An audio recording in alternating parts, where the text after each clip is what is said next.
Fishing the Midwest with your host, John B. Hi guys, and welcome to Fishing the Midwest. I'm John's dad, and I'm here today to talk about a late Christmas present that John got me. This Pflueger Trion GX reel. It's my second Pflueger reel. I'm real excited about this one. We have it on a St. Croix ice fishing rod, and a little later on this spring when it thaws, I'll put it on a 6 foot or 6.5 foot panfish rod to go after some crappie and bluegill. So today we're going to talk about this Pflueger reel and some of its features, including some of the line we have on it now in anticipation of ice fishing season. So stay tuned and enjoy the show. So again guys, this is the Pflueger Trion GX reel. It's one of the higher end of the micro line for Pflueger. We've got it strung today with some Trion cold weather 4-pound test we'll be using during ice fishing season.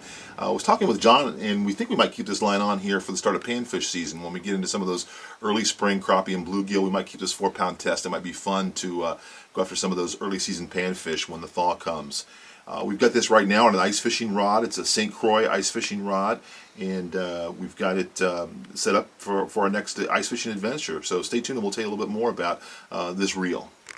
Again, I'm real excited to take this Pflueger reel out for some ice fishing and then some pan fishing after the thaw.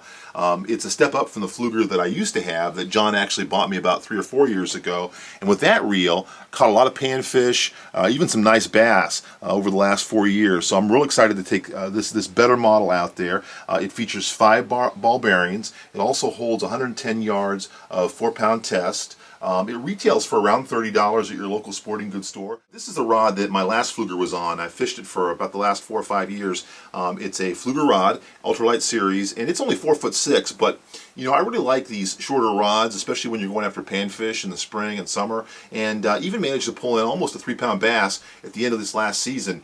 A lot of action on these short rods, these ultralight tackle. It really gives you a fight when you get a good sized panfish or a nice medium sized bass on there. So even though I'm thinking about a longer rod for this reel, I may go back to this old reliable, been very durable, fished it real hard the last few years and it's held up well. I think there's a lot more fish in this rod, and I may just go back to this come springtime.